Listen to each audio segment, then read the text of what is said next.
Olá, estamos no JBR News, direto de Brasília, nesta terça-feira, dia 16 de março, eu, Alexandre Jardim, junto com os jornalistas Rodolfo Lago e Estevão Damásio, levamos até você o principal fato do dia na capital federal. E hoje o assunto continua sendo o de ontem. Afinal de contas, ontem havia a possibilidade de termos uma troca de ministro que foi, de fato, consumada ao final do dia. E hoje, Marcelo Queiroga é o novo ministro da Saúde do Brasil. E a nossa pauta é justamente o que fará esse novo ministro diante de todo o contexto político que nós vivemos. Afinal de contas, o que ele fizer vai repercutir diretamente, né, na política do presidente da República, Jair Bolsonaro, e também nas relações políticas que o presidente tem e que depende delas para continuar e concretizar o seu mandato no ano que vem. Então vamos lá, começando com Rodolfo Lago. Rodolfo, e aí? Marcelo Queiroga é um nome que chegou, parece que agradou o presidente, porque senão não teria entrado, né? Depois da Ludmila Ajar ter saído aí falando aos quatro ventos, como a gente gosta de dizer, mas enfim, é um novo ministro da Saúde. Ele resolverá o problema da saúde, Rodolfo Lago? Não sei, vamos ter que aguardar, né. O Marcelo Queiroga é um médico que é conceituado, é respeitado, mas, ao mesmo tempo, é também, um bolsonarista. Ele é um aliado do presidente, alguém que defende o presidente Bolsonaro. Então, ali, me parece que Alexandre, Estevão, nossos, amigos, nossos seguidores, a tentativa de fazer uma soma de 2 coisas depois desse bombardeio todo, sofrido pelo Pazuello, né, o risco do inquérito no Supremo, o risco de uma CPI, a queda na popularidade do presidente, nas últimas semanas, né. Então me parece que houve ali a tentativa de se fazer uma soma, de se colocar alguém que tem essa característica de ser um aliado do presidente, mas que, ao mesmo tempo, pode emprestar ali, algum tipo de reputação técnica, né, por ser um médico conceituado, e aí dá a todo esse discurso que o presidente faz, um pouco de respaldo mais técnico, ali como médico que é no ministério. Agora, as coisas não estão tranquilas, as coisas não estão pacificadas, Alexandre e Estevão. Por quê? Ele não era toda essa situação, ela surgiu de uma pressão feita pelo Centrão sobre o presidente. O presidente da Câmara, Arthur Lira, o presidente do Senado, Rodrigo Pacheco, fizeram chegar ao presidente de forma muito contundente nos últimos dias que a situação do Pazuello era muito complicada.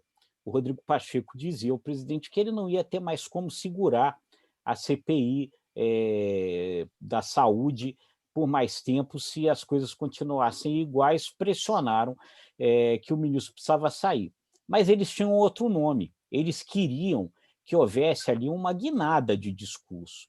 Eles acham que o que está pregado muito no presidente é essa pecha do negacionismo, que isso está fazendo o presidente perder popularidade, e eles queriam que houvesse uma guinada nesse sentido. E, nesse sentido, o Arthur Lira indicou a Ludmila Ajá, que tinha e tem um discurso completamente diferente nessa área. Não se entendeu com o presidente não aceitou, aí eles queriam um político ali, né, que era o deputado doutor Luizinho, não conseguiram emplacar o político, e o Marcelo Queiroga vai, parece que como uma indicação dos filhos do presidente, do Flávio Bolsonaro e do Eduardo Bolsonaro. Com essa ideia, é um médico, é respeitado, mas ao mesmo tempo é bolsonarista. Agora, aí fica aquela coisa, né? Na prática, ele vai fazer o quê? Ele vai seguir a linha negacionista do Pazuello com todos os problemas dessa linha negacionista, ou ele vai partir para as recomendações sanitárias aí que praticamente todo mundo defende, e ele mesmo já defendeu, em outros momentos no passado, isolamento, máscara e tal. Essa é a grande incógnita, né? Uma incógnita até que eu passo antes de jogar a bola para o pé de Estevão Damasio, Estevão, que é o seguinte, é uma incógnita também com relação à relação com o Congresso Nacional, né? A gente aqui em Brasília cobrimos, né, por muitos anos e ainda cobrimos a política, e a gente conhece aquele Congresso Nacional. O Congresso sempre é aliado do poder, mas até quando este poder esteja alinhado com o desejo das ruas. Porque se tem uma coisa que político no Congresso Nacional conhece muito bem é o cheiro da rua. Se ele sentir que o governo não vai fazer ele ganhar a próxima eleição, ele muda numa facilidade muito fácil. Então, neste momento, né, Estevão Damasio, como é que fica essa incógnita, que é justamente a relação do presidente com a sua base parlamentar? Já que a base parlamentar, como lembrou bem o Rodolfo Lago, foi quem pediu a mudança para um nome que tivesse justamente um posicionamento público mais de acordo com o anseio da sociedade, sabendo nós que o anseio do presidente vai justamente na linha contrária. Está contigo, Estevão. É interessante porque, pela primeira entrevista dada pelo novo ministro da Saúde, Dr. Marcelo Queiroga, ali ficaram expostas as duas respostas que ele deu para o presidente Jair Bolsonaro no encontro e que selaram a ida dele para a pasta. A primeira, o senhor é a favor do isolamento? Aí ele dá uma esquivada, né? E isso vai ser o tom, presumo, que ele vai dar à administração dele, no Ministério da Saúde. Não será uma política de governo o lockdown. Eu defendo o lockdown em casos extremos. Você não pode dizer que essa frase não seja recheada de bom senso. A prática é outra história. A segunda resposta, e a cloroquina? A famosa cloroquina. Aí dá a esquivada e diz o seguinte, o médico tem autonomia para prescrever. Essa resposta vai ao encontro do que vem prezando o Conselho Federal de Medicina. Então, o que eu quero dizer com isso?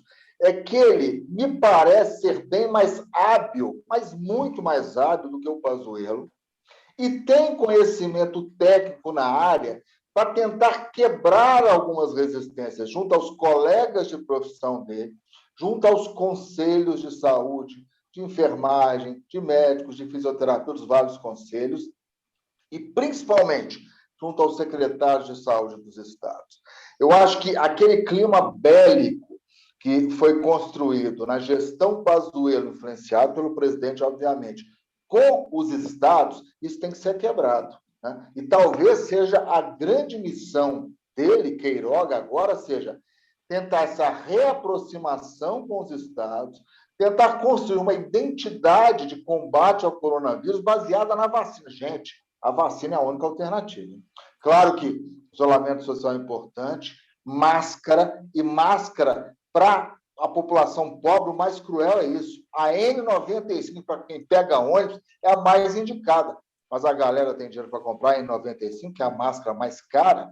Então, ele tem que acelerar essa vacinação. No apagar das luzes, Pazuello assinou os contratos lá, me parece que o horizonte é mais otimista, mas no apagar das luzes, ele tem que colocar isso em prática, gente. Somente com a vacinação em massa, ultrapassando 70% da população brasileira, é que a economia vai voltar a ser pujante. E o Bolsonaro sabe disso, o Centrão sabe muito mais. O Centrão já não aguenta mais essa história de não ter auxílio emergencial, que desgasta, e principalmente a pandemia está corroendo a economia. O micro e pequeno empresário, eles estão falidos. Eles não contam com ajuda governamental, estão precisando de crédito. O Valdir Oliveira, do Sebrae DF, concedeu uma entrevista importante ao Jornal de Brasília, né, pedindo uma política de renda mínima para o empresário. Então, a coisa está feia. Então, esse ministro está com uma responsabilidade gigante, mas eu vislumbro a ação dele no Ministério com habilidade para lidar com as pressões do Congresso e, ao mesmo tempo, com as pressões da ciência. É difícil? É muito difícil. Mas eu, se fosse o Queiroga, eu abraçava esse programa de vacinação como se fosse a mulher, porque eu me apaixonei 20 anos atrás, né? E continuo apaixonado. Tem que beijar essa campanha de vacinação, que é a única saída para ele e para a economia brasileira. Muito bem, Estevão. Acabou de ganhar mais 20 anos de casamento depois desse elogio. Mas é o seguinte, você tocou num ponto muito importante, porque essa questão da vacinação, inclusive para o nosso seguidor saber, a gente está com um novo conteúdo, viu, seguidor, chamado JBR Saúde. Ele vai ao ar todas as quintas-feiras, também pelo Jornal de Brasília, mas ele trata especificamente de saúde, não tem política nesse conteúdo, não.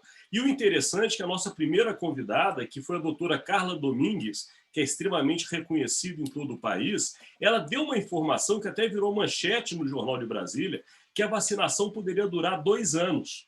E o interessante, meus amigos, que ontem, na mídia nacional, foi reforçada essa lógica, falado justamente que a previsão vai ser mantida e que, pior, pode durar até mais do que 2 anos. Alguns médicos dizem até 2 anos e meio. Então, essa questão da vacina, Estevão, você tocou muito bem. E um outro ponto que você tocou, que é inegável, é parece, jogo de cintura do novo ministro com relação às políticas.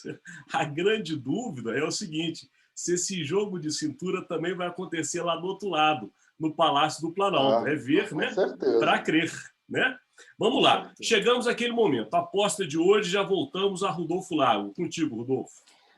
Bom, agora é acompanhar o que acontece com o novo ministro e o que pode, de fato, mudar em termos aí da política de saúde, né? Ontem, aí, como ato final, o general Pazuello mostrou lá o seu cronograma, disse que está negociando a compra de 10 diferentes vacinas, né? Que vai dar aí alguma coisa em torno de 450 milhões de doses. Vamos ver quando isso chega e como começa, né? Agora, eu aposto que o presidente ele vai criar confusão de novo aí com relação a questões aí de isolamento, de uso de máscara, e o novo ministro já vai ter que, daqui a pouco, ter que fazer algum tipo de ginástica aí para domar essas coisas. Vamos observando. Contigo agora, Estevão Damasio. Não é nem uma aposta, viu, meus amigos? Eu estou mais na expectativa do primeiro discurso oficial do ministro, no ato de posse. Acho que é um discurso que tende a ser muito importante e estratégico. Se eu fosse ele, já estaria rascunhando, já estaria com a equipe de assessores, porque nesse discurso ele pode dar vários recados, e pode, já a partir desse discurso, começar a quebrar resistências, injetar na população uma dose extra de confiança. Bem lembrado, Estevão. E a minha aposta vai para o mundo político. Depois dessa mexida aí do cenário eleitoral de 22, a novidade é que o ex-presidente da Câmara, o deputado Rodrigo Maia, decidiu para onde vai. Ele vai se filiar ao MDB. Já tomou a decisão, já tornou ela pública. O problema é que ele não consegue fazer isso de imediato, porque há algumas questões jurídicas que impedem que ele se desfilie do Democratas neste momento. Agora, é claro que o Rodrigo Maia está buscando um novo protagonismo. Ele perdeu esse protagonismo ao sair da presidência da Câmara e também dentro do próprio partido, depois das desavenças internas. E ele, com essa ida para o MDB, tenta buscar novamente esse protagonismo para trabalhar justamente a eleição de 22. Então, essa é a minha aposta, que o jogo vai esquentar nesta Brasília. Chegamos ao final, o JBR News desta terça-feira. Lembrando sempre ao nosso seguidor que este é um conteúdo feito em parceria pelo Grupo Imagem e Credibilidade e o Jornal de Brasília. Ele está sempre disponível, não só esse, mas vários conteúdos no site do imagemcredibilidade.com. Vá lá, dê uma olhada, veja o que temos a lhe oferecer também do nosso parceiro, jornaldebrasilia.com.br, nas redes sociais e no Spotify. Até amanhã, meus amigos. Tchau, gente. Até amanhã. Um abraço.